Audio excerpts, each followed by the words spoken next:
تو حضور نے فرمایا قیامت والے دن دو بھائی آپس میں جھگڑا کریں گے، ان کی بات سوچ کر مسکرا رہا ہوں۔ ایک کہے گا یا اللہ میرا اسے حق لے کے دے،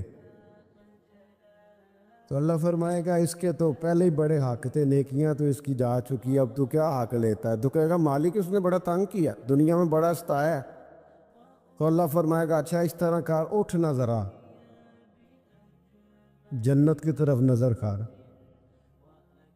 وہ جنت کی طرف نظر کرے گا تو کیا کمال محلات نظر آئیں گے۔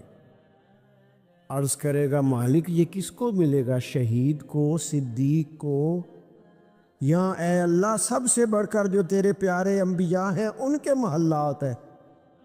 اللہ فرمائے گا یہ میں نے اس کو دینا ہے جو اپنے بھائی کو معاف کر دے۔ کر دیں گے معاف آج جا کے انشاءاللہ۔ کچھ سالوں سے تراویحوں کے خلاف بھی پراپوگنڈا ہے، تو کرتے لوگ پراپوگنڈا۔ او خدا کے بندے، تراویح میرے نبی کریم نے پڑھی ہے، جناب عمر نے باقاعدہ پڑھائی ہے، امت کا طریقہ ہے، اس پر اجماع ہے۔ خدا سے ڈرو۔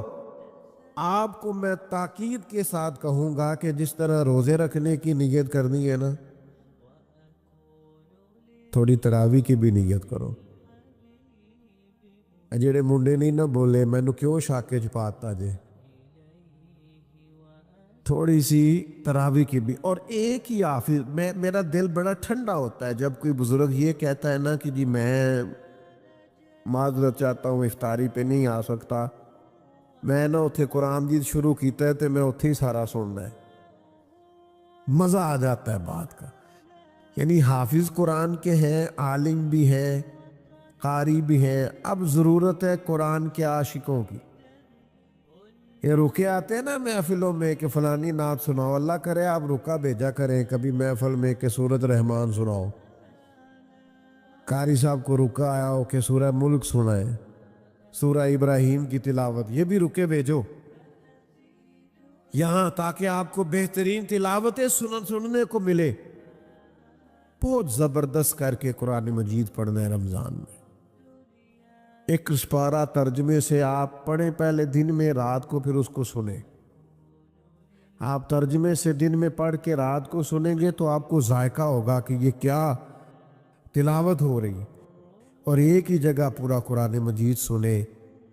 رمضان کا مہینہ کم خاری کا مہینہ ہے، اپنے خرچے کم کرنے ہیں، غریبوں کا دھیان ذرا زیادہ کر، اور افطاریاں سیاسی نہیں کرنی،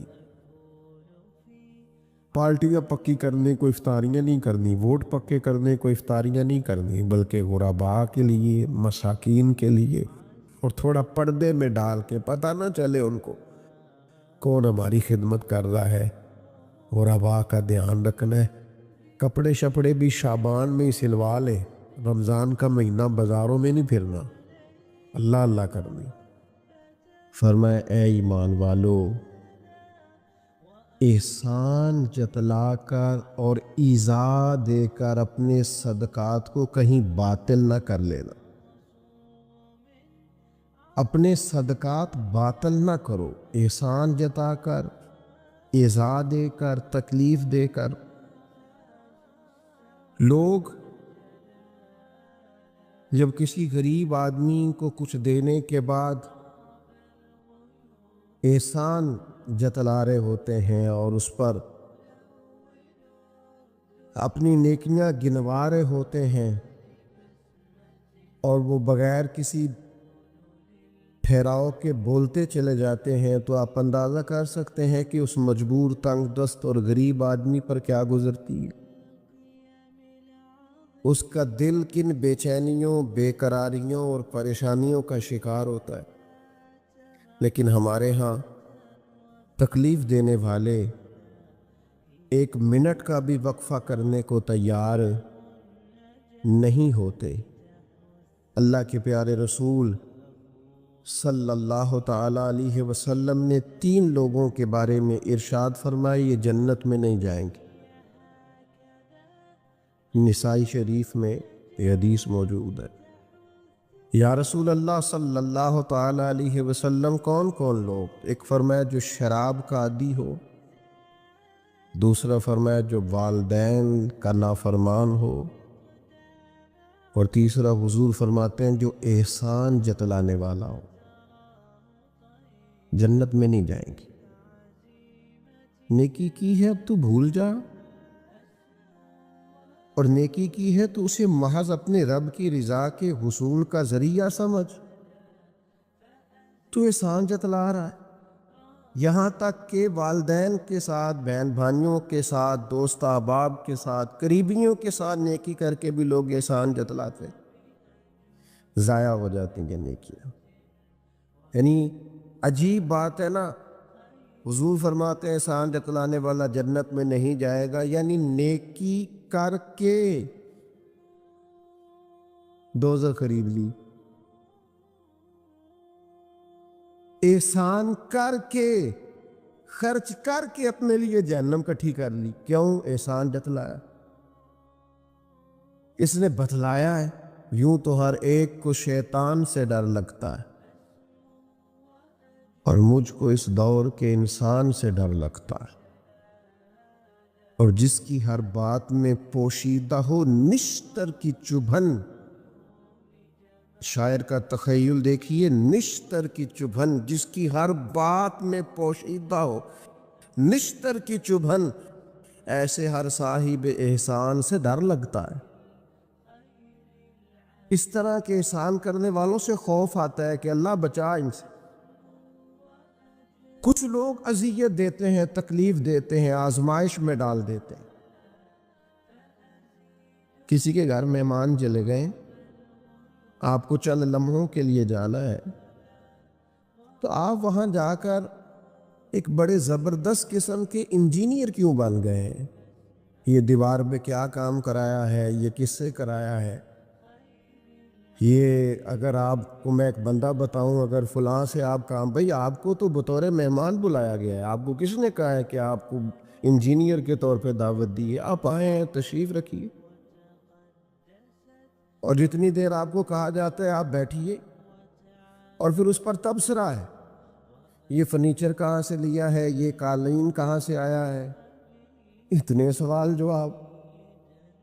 بعض دوست ایسے ہوتے ہیں جن سے کہنا پڑتا ہے کہ میرے بھائی آپ مہربانی کریں، ہم آپ کو نہ انجینئر سمجھتے ہیں نہ اچھا ڈیزائنر سمجھتے ہیں، ہم نے تو آپ کو ملنے کے لیے بلایا تھا، آپ آئیے اور جائیے۔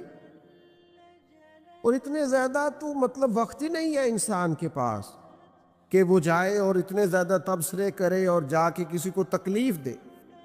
پھر تفتیش کرنا، پوچھنا، اعلیٰ حضرت بریلوی رحمۃ اللہ علیہ کا حرام ہے یہ تفتیش کرنا کہ کسی کی کمائی حلال ہے کہ حرام ہے۔ آپ کیوں تفتیش کرتے ہیں؟ کس نے اجازت دی آپ کو جاسوسی کریں؟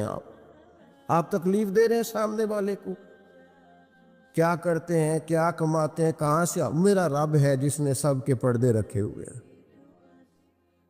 اب کیوں ایسی حرکات کرتے ہیں جس کی بنیاد پر جناب کا ذریعہ آمدن کیا ہے؟ میرا ذریعہ آمدن یہ ہے کہ آپ دے جاتے ہیں تو میں کھا لیتا ہوں۔ آپ اپنا ذریعہ آمدن کی فکر کریں، آپ دوسروں پر کیوں اس قدر زیادہ بوجھ ڈالتے؟ اور پھر کھانا سامنے رکھا جاتا ہے، یہ میں نہیں کھاتا، تو آپ کو جو کھانا تھا گھر سے لے آتے، کیا یہ اچھا ہوتا؟ یہ میں ایک زمانہ ہو گیا جی میں نے یہ نہیں کبھی کھایا، تو کیا کھاتے ہیں آپ؟ مجھے سالوں بیت گئے ہیں سفر کرتے ہوئے، اور میرے ساتھ پوری جماعت نے سفر کیا ہے، ہفتوں میں گھر سے باہر رہا ہوں، کوئی ایک شخص نہیں، ایسا تو نہیں کہ ساری چیزیں طبیعت کو پسند ہوتی ہیں، لیکن کوئی ایک شخص نہیں بتا سکتا کہ کبھی میں نے کہا ہو یہ مجھے پسند نہیں، میں نے نہیں کھانا، لے جایا، یہ میری طبیعت نہیں۔ کیوں؟ میں ایک دفعہ اپنے حضرت صاحب کے ساتھ تھا، ایک جگہ پہ کھانا آیا، تو میں نے گھر والوں سے کہا نمک دیجئے گا ذرا، تو حضرت صاحب فرمانے لگے بیٹا آپ نے وہ حدیث نہیں پڑھی کہ حضور نے فرمایا کھانا پسند نہ ہو تو چھوڑ دو لیکن عیب نہ نکالو؟ فرمایا کس موسم کے اندر انہوں نے کھانا پکایا ہے اور تم نے انہیں یہ کہہ دیا تمہیں نمک ہی نہیں ڈالنا آتا؟ فرمایا ان کے گھر کا ذائقہ ہے، وہ کم کھاتے ہو، تم تھوڑا زیادہ کھاتے ہوگے نمک، بعض لوگ ذرا کم کھاتے ہیں، بات تم نے یہ کس طرح کی حرکت کی ہے؟ وہ بیچارے جا کے پہلے وہ ڈانٹے گا کہ تم نے نمک ہی نہیں صحیح ڈالا، وہ نمک مانگ رہے، کیا ضرورت تھی؟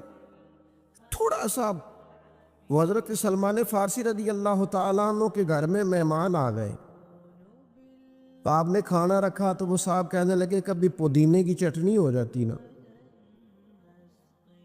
تو اب ان کے پاس پیسے نہیں تھے، ان کا لوٹا تھا ان کے پاس پیتل کا یا لوہے کا، لے جا کے گروی رکھا کسی کے ہاں، یہ وضو کے لیے رکھا ہوا تھا جناب سلمان فارسی نے۔ پھر وہ لوٹا گروی رکھ کے پیسے لائے، اس کا پودینہ خریدا اور لا کے مہمان کو دیا، تو مہمان کہنے لگا جی اللہ کا شکر ہے، ہم قناعت پسند ہیں، جو مل جائے کھا لیتے ہیں۔ یعنی ایک تو یہ کہ پہلے فرمائش کر دی، پھر اس کے بعد نیک بننے کا ڈھونگ بھی رچایا۔ ابھی کچھ لوگوں کا طریقہ ہوتا ہے، وہ سارا کچھ کرنے کے بعد نا، یعنی 2.25 گھنٹے غیبتیں کرنے کے بعد کہنے چلو سانوں کی لگے۔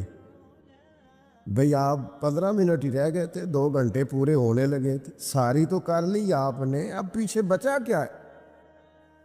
تو وہ کہنے لگے جی میں قناعت پسند ہوں، جو مل جائے کھا لیتا ہوں۔ تو حضرت سلمان فارسی ناراض ہوئے، جلال میں آپ فرمانے لگے اگر تم قناعت پسند ہوتے تو میرا وضو کا لوٹا آج گروی نہ پڑا ہوتا۔ تم قناعت پسند ہو، اوپر سے جھوٹ بولتے ہو۔ لیکن تکلیف دینا، اذیت پہنچانا، ذہنی طور پر کسی کو ٹارچر کرنا، میری اب کبھی طبیعت خراب ہو جاتی ہے نا جی، تو چونکہ محبت کرنے والوں کی لسٹ لمبی ہے، طبیعت خراب ہو جاتی ہے تو میں بتاتا نہیں، کتنے کتنے دن خبر نہیں ہوتی، میری خواہش ہوتی ہے۔ پچھلے دنوں بھی ایک پورا دن ہاسپٹل میں گزارنا پڑا، میں نے بتایا نہیں، افواہ تھی کہ میری طبیعت خراب ہے، لوگوں نے پوچھ پوچھ کر بیمار کر دیے، نئے سرے سے بتانا پڑتا ہے ہویا کی سی۔ اور پھر کچھ تو اتنے خاص محبت کرنے والے ہوتے ہیں کہ انہیں پوری ڈیٹیل چاہیے ہوتی ہے پس منظر سمیت۔ آپ حضور علیہ الصلوۃ والسلام نے فرمایا بہترین عیادت وہ ہے جو جلدی ہو، نہیں تھوڑی دیر کے لیے مریض کے پاس جائیں، یہ بہقی میں حدیث موجود ہے، بہترین عیادت، بہترین تیمارداری وہ ہے جو جلدی ہو، فٹافٹ آپ آئیں، تھوڑی دیر بیٹھے اور چلے جائیں۔ اتنی تفصیلات، پھر ساتھ نسخہ جات، پھر یا کچھ لوگ تو ایسے ہوتے ہیں جو اتنا ڈرا جاتے ہیں بیمار آدمی کو کہ وہ جلدی فوت ہونے والا ہو جاتا ہے۔ اس کہتے ہیں فلانے کو بھی یہ مرض تھا بیچارہ، 4 بچے فوت ہو گیا۔ آپ کو تو کہا تھا تسلی دیتے، مریض سے دعا کراتے، پھر ضد کریں گے، اصرار کریں گے، یہ کھا لیں، کھائیں گے تو اٹھیں گے، تھوڑا سا تو لیں۔ اللہ کے بندے، نبی کریم علیہ السلام نے فرمایا بیمار سے ضد نہ کرو، اسے اللہ کھلا پلا دیا کرتا ہے۔ تم ضد کر رہے ہو، اصرار کر رہے ہو، تکلیف دے رہے ہو، اذیت پہنچائی جاتی ہے۔ بڑے درویش آدمی تھے حضرت سری سختی، کبھی کسی سے سخت جملہ نہیں کہا۔ آپ بیمار تھے، ایک صاحب تیمارداری کرنے آ گئے، تو آپ کا خیال تھا کہ وہ ہو گئی تیمارداری، وہ جائیں۔ کئی لوگ ان کے بعد آئے چلے گئے، آئے چلے گئے، لیکن بیٹھے ہوئے ہیں، جا ہی نہیں رہے۔ تو حضرت سری سختی رحمۃ اللہ تعالیٰ علیہ، اب بعض دفعہ مروت ایسی ہوتی ہے کہ بندہ اپنی زبان سے معزز آدمی کہہ نہیں پاتا، لیکن وہ چونکہ تکلیف میں تھے، سردی کا موسم تھا تو دروازہ کھلا رہ گیا، تو وہ صاحب کہنے لگے حضور دروازہ بند کر دوں، ٹھنڈ آ رہی ہے۔ تو فرمانے لگے کر دیجئے، لیکن اگر کبھی باہر سے کر دینا تو ذرا زیادہ بہتر ہو جائے۔ معنی یہ تھا کہ آپ تشریف لے جائیں، چلے جائیں نہیں کہتے بزرگ۔ آپ کچھ لوگ ایسے ہوتے ہیں انہیں رخصت بھی ذرا اعزاز کے ساتھ کرنا پڑتا ہے۔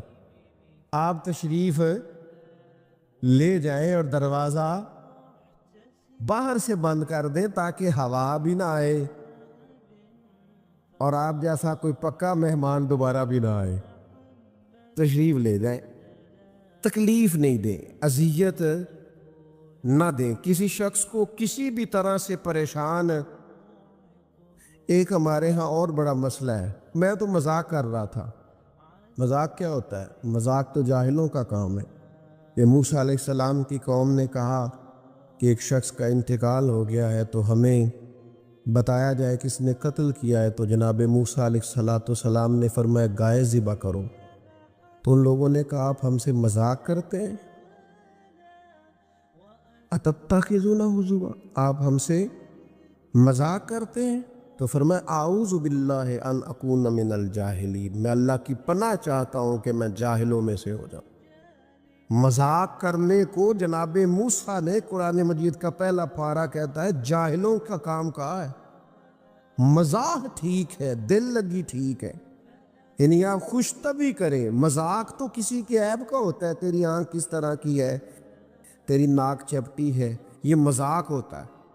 کسی کے رنگ کو لے کر، کسی کے قد کو لے کر، کسی کی توتلی زبان کو لے کر، یہ جاہلوں کی علامت۔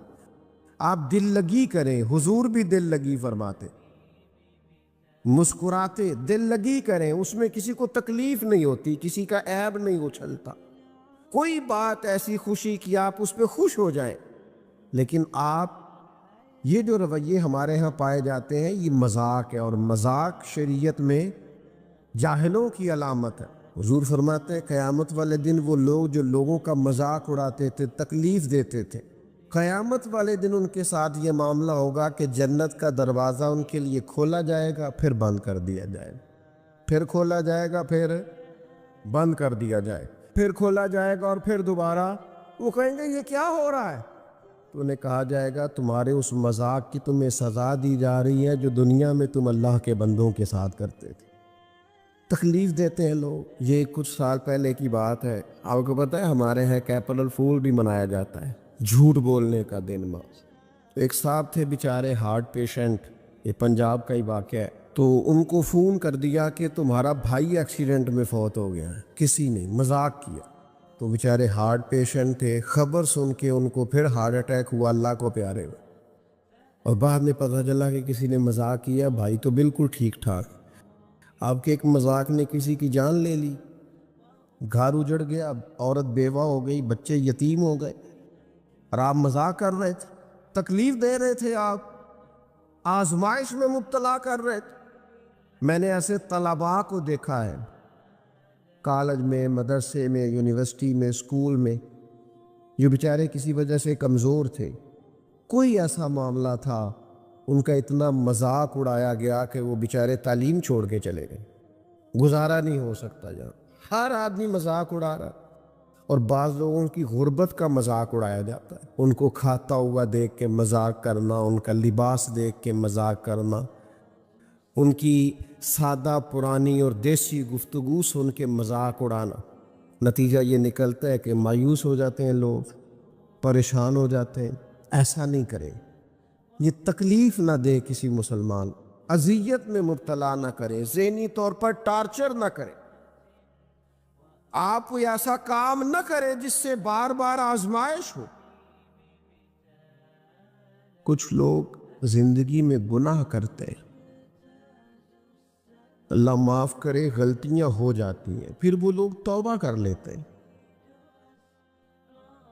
اور یہ توبہ اللہ کو اتنی پسند ہے کہ حضور فرماتے ہیں کسی کا اونٹ مال سمیت غائب ہو جائے اور وہ شخص ڈھونڈ ڈھونڈ کے تھک جائے اور مایوس ہو جائے، اور پھر وہ اونٹ اسے مل جائے، اسے اتنی خوشی نہیں ہوتی جتنی بندہ مومن کی توبہ پر رب کریم کو خوشی ہوتی ہے۔